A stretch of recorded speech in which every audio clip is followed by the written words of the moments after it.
Bokera. Alors vu que Ratachem le Rav il est parti en France pour faciliter l'alia de nos frères juifs là-bas, de Ratachem, et pour faire grandir la Torah, alors bon je laisse route de dire quelques mots de Torah, c'est pas pour le remplacer, mais juste voilà pour écraser Ktsat. Ratachem le cours il va être Léo Nishmat, Odile, Ruth, Bat, Sarah, Bezrat Hashem. Et voilà, que Neshama elle monte très haut dans le ciel, cette déquête Bezrat Hashem qui... Voilà, Bezrat Hashem des bonnes nouvelles. Ok. Alors une fois, je voulais dire un mot sur la paracha, mais là on va faire un petit cours de 10 minutes, un quart d'heure, sur un autre sujet et qu'on va prendre ici. Le Chafetz Chaim, un jour, il était en train de marcher et il a vu des enfants en train de jouer à cache-cache dans la rue. Et il a vu une petite fille qui était là par terre, en train de pleurer, et elle pleurait, et il voit que personne ne faisait attention à elle. Il est parti voir cette petite fille, il est venu, il a dit « Pourquoi tu pleures ?» Elle a dit, je pleure parce que ça fait plus qu'une demi-heure que je me cache et personne ne me cherche. Ils m'ont oublié, ils sont en train de jouer à cache-cache, ils ont fait 3 parties. Et moi, je suis là depuis derrière ce mur-là et j'attends. Et ils ne me cherchent pas, ils ne font même pas attention à moi. Et le Chafetz Chaim, il est venu, il a réconforté un petit peu, il a donné des petites friandises, des bonbons. Et une fois qu'elle a eu le sourire, il est reparti. Et il est rentré avec son chamash chez lui à la maison. Et le Chafetz Chaim, il a commencé à pleurer, et à pleurer, et à pleurer. Shamash, il est venu, il a dit que Kvod Harav, je comprends que vous avez un peu de peine pour cette petite fille-là, mais c'est quoi ne vous mettez pas en tête là pour ça, elle va avoir joué avec ses copains. Il a dit non, dans chaque chose on prend un grand moussard. Il a dit ici, moi je vois quoi? Je vois que Hachem, il est venu, nous a créés dans ce monde-là, et il s'est caché, Kaviachol. Et personne ne le cherche, il a dit. Et la Shrina, elle est en galoute, et c'est ça le idéal. C'est que les gens, ils viennent, tout le tari du monde, Hachem, il a donné l'intelligence à l'homme pour venir et la mettre dans la Torah, pour venir et trouver Hachem, rechercher Hachem.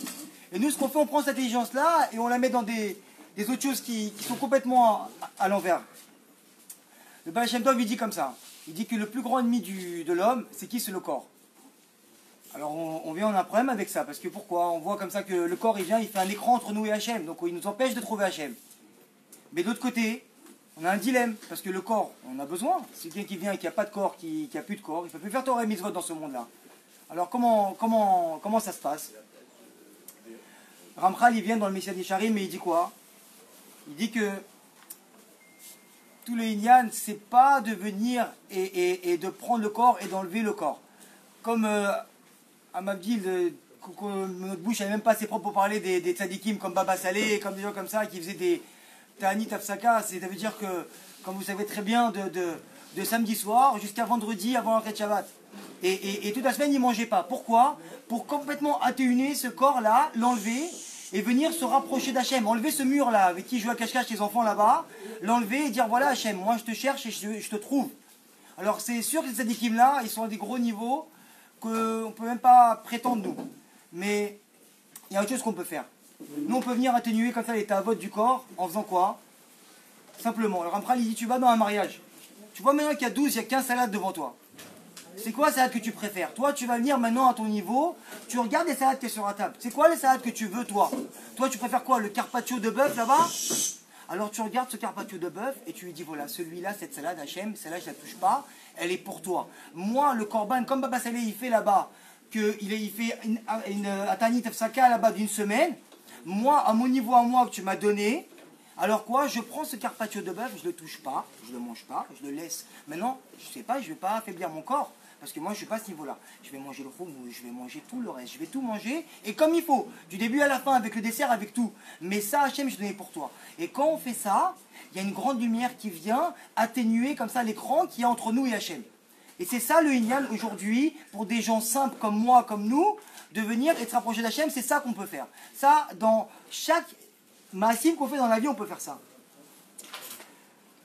Maintenant, on voit que dans la Gemara, là-bas, rapidement, je rappelle l'histoire de Nathan Tzutzita. C'était qui Nathan Tzutzita? C'était un homme qui était très riche, avec de grands moyens, et qui était malheureusement un homme à femme. Et à chaque fois qu'il voyait une femme, il tombait amoureux. Et un jour, malheureusement, il est tombé amoureux, mais très amoureux, ce qui s'appelle la maladie d'amour. Et vraiment, il est tombé malade d'une femme, mais pas une femme qu'il fallait parce que c'était une échétiche. Elle était mariée, cette femme-là. Et il avait beaucoup de moyens, il a tout fait pour la conquérir. Et cette femme-là, c'est une sadéquette. Mais un jour, Mina Shamaim, son mari, pour des histoires d'affaires et d'argent, il est rentré en prison. Et elle avait besoin d'une très grosse somme pour sortir de prison. Alors chez qui elle est partie? Il n'y avait personne d'autre à aller voir. Elle est partie voir le riche de la ville, Nathan Sotsita, qui est venu. Elle est partie chez lui, elle a toqué, elle est rentrée, il l'a vu. Il s'est dit, tiens voilà, Hachem m'a servi Mina Shamaim, ma femme, sur un plateau. Il s'est assis, il lui a dit, qu'est-ce que je peux faire pour toi? Elle lui a dit, écoute, voilà, tu es le seul qui peut m'aider. J'ai besoin d'une somme d'argent pour sortir mon mari de prison. Il dit, il n'y a pas de problème. Voilà, je te fais le chèque. Il est là. Excusez-moi, Makom, le lit, il est là. Tu prends le chèque, tu viens et tu repars avec le chèque. Et cette femme qui était une tzadékette, elle est venue et c'est marqué là-bas dans la Gemara de Shabbat qu'elle lui a fait des divrei moussar, qu'elle lui a donné et parlé sur l'importance de la faute qu'il aurait pu faire et qu'il ne devrait pas faire. Et comme ça, il a eu une aide divine et il lui a dit, ok, alors écoute ce que tu vas faire. Tu prends ce chèque et tu te sauves. Tu pars très très vite, avant que je tourne. Alors pars. Avant que je change d'avis, exactement. Et cette femme-là, elle est partie, elle a réussi à sauver son mari, à le sortir de là-bas. Et un jour, ce même Nathan Soutita qui est venu, il marchait dans le marché, et c'était à l'époque de Rabbi Akiva là-bas. Et Rabbi Akiva, il le regarde de loin et lui dit, hey, regardez cet homme là-bas, ramenez-moi ce tzaddik là, ramenez-le-moi ici. Et tous les élèves de Rabbi Akiva, ils disent quoi, ce tzaddik? Il dit, mais c'est Nathan Soutita, c'est pas un tzaddik, votre arabe, c'est l'homme à femme, tu sais très bien. Il a dit, moi je vois pas ce que vous voyez, moi je vois qu'il y a une grande lumière. Je crois que dans la Gemara, là-bas, il s'appelait Nathan, ils l'ont appelé Nathan Soutita, c'est la lumière qu'il y avait sur lui. Il a dit, moi je vois qu'il y a une grande lumière, moi je vais étudier avec lui. Cet homme-là, qui était Nathan simple, avec le maasé qu'il a fait, avec la vatranout qu'il a fait, les Shem Shamaim, il l'a fait pour Hachem, il est venu, comme la salade qu'on n'a pas mangée là-bas dans le mariage, que nous on a remis lumière sur nous pour effacer l'écran entre nous et Hachem. Alors lui, il est venu, il a effacé l'écran en renonçant cette femme-là. Alors qu'est-ce qu'il a fait? Il s'est promené dans le marché là-bas, Rabbi Akiva, il l'a repéré, il lui a dit, toi, t'es ma chavruta, tu vas étudier avec moi, parce que toi, tu vas monter la place là-bas, tu vas t'asseoir avec Rabbi Shimon Bar Yochai là-bas, parce que toi, t'étais à même de venir faire des bêtises, faire une chose qui pouvait te ramener au plus bas des plus bas. T'es parti, tu t'es monté au plus haut des plus hauts, parce que tu as été mévater sur la chose que tu pouvais avoir en ta main, et qu'Hachem, il aurait caviarol mis dans ta main. Maintenant, il y a une chose qui est très très facile à comprendre, c'est quoi? C'est qu'Hachem, à nous, il ne va pas nous demander l'impossible. Nous, à nous, il va nous donner des outils. On est arrivé dans ce monde-là, avec les parents qu'on a, Baruch Hashem, avec les enfants qu'on a, Baruch Hashem, et avec les femmes qu'on a, Baruch Hashem. Et dites-vous une chose qui est très simple, c'est que si on est passé à la choupa avec une femme, c'est que quoi qu'il arrive, notre réparation à la base, elle devait se faire avec cette femme-là, et pas avec une autre femme. Et que si Hachem, il t'a pas mis une femme qui aujourd'hui n'a pas le niveau d'avoir le kissouille et d'être chomeret Torah et mitzvot, c'est que à toi de faire le travail et d'avancer pour servir toi Hachem comme il faut dans la Torah pour que ta femme d'elle-même elle va changer.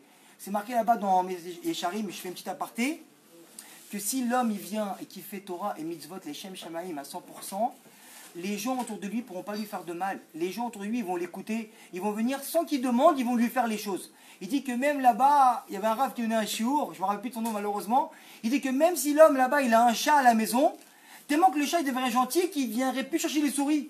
Il mangerait que ça, c'est un truc, il pourrait pas, il serait influencé par la puissance qu'on a en enlevant comme ça ce mur qu'on a entre nous et Hachem. Alors quoi maintenant? On voit que chacun, il est seul dans ce monde-là pour servir Hachem. Hachem, il attend une Torah de chacun de nous. C'est pour ça que dans la tfila, quand on vient, on fait Eloké Abraham, Eloké Yitzhak, Eloké Yaakov. On ne dit pas Eloké Abraham, Yitzhak et Yaakov. Pourquoi? Parce que Abraham, il a servi Hachem par le Chesed. C'est sa Torah à lui, du Chesed. Alors c'est vrai que c'est le Dieu d'Abraham, Eloké Abraham. Maintenant, à part ça, on met Eloké Yitzhak, c'est à part la Gvura. Et Eloké Yaakov, la Tiferet. On voit bien ici quoi? Que si une personne, elle vient et elle veut servir Hachem, c'est dans son monde à elle. On voit même l'exemple de quelqu'un qui vient et qui ouvre maintenant un magasin de falafel. Qu'est-ce qu'il va faire? Comment il va servir Hachem, lui? Comment il va réussir à devenir Rabbi Shimon Bar Yochai? Lui-même, Hachem, il lui a un potentiel qu'il faut qu'il fasse au maximum. Alors, qu'est-ce qu'il va faire, lui, cette personne-là?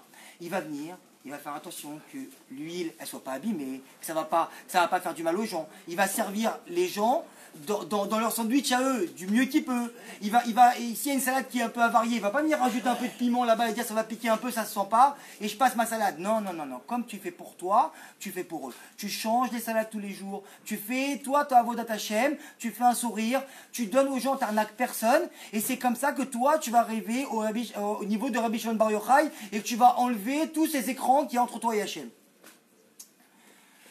Maintenant, pour finir, Hachem il vient et il dit comme ça. Alors, on a bien compris maintenant avec ce petit chiour là que Hachem, ce qui attend de nous, c'est quoi? C'est par rapport aux outils à faire à arriver au meilleur potentiel, le remplir notre potentiel. Alors il y a comme ça une petite histoire rapidement pour conclure parce qu'il est un peu tard. Qu'une fois il y avait deux hommes qui étaient dans un supermarché et il y avait un d'eux, il avait un Magen David comme ça. Et le rave de la ville, il vient, il rentre dans le supermarché, il prend des fruits et des légumes. Et il aperçoit, il dit tiens, il y a un juif là, je ne l'ai jamais vu lui dans la ville. Alors il va à la rencontre de cette personne-là, il lui dit bonjour, comment vous vous appelez? Il lui fait oui, je m'appelle Reuven. Il fait ah, j'ai vu avec votre Magen David, vous êtes juif, quand la cavotte, ça faisait longtemps que vous êtes là? Il fait oui, moi ça fait 2 ans que j'habite ici. Il fait on vous a jamais vu dans notre synagogue là, ce serait bien qu'on vous voie de temps en temps et tout. Je dis écoutez, moi je vous dis la vérité, c'est pas trop mon délire, synagogue. Je fais ma petite vie, j'ai mes petites choses à droite à gauche et c'est comme ça que je vis. Alors il fait écoutez, voilà, dans une semaine c'est Yom Kippour, B'ezrat Hashem, je serai vraiment honoré de vous voir à la synagogue et vraiment je vous ferai un bel accueil. Une semaine il passe, Yom Kippour il arrive, fin de la journée, cet homme-là il n'est pas venu. Et une demi-heure avant Kippour, cet homme-là, Reuven, il rentre dans la synagogue. Alors il regarde, hyper content. Il vient voir cet homme-là et il va le voir, lui dit Reuven, comment allez-vous? Venez, asseyez-vous, franchement ça me fait chaud au cœur. Quand la cavode, ça me fait vraiment plaisir. Il lui a fait un accueil avec une vraiment très très chaleureux. Alors quoi?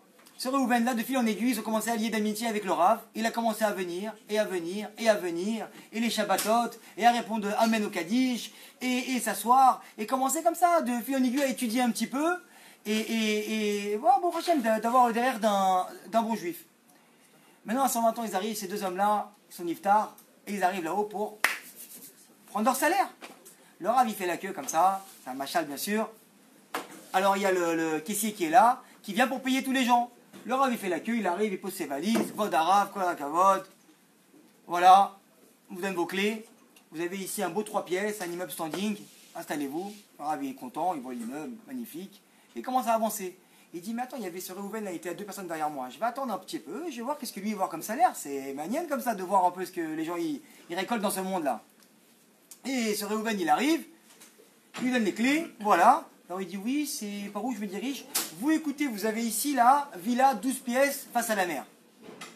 Le Rav il entend ça, il pose sa valise, il arrive.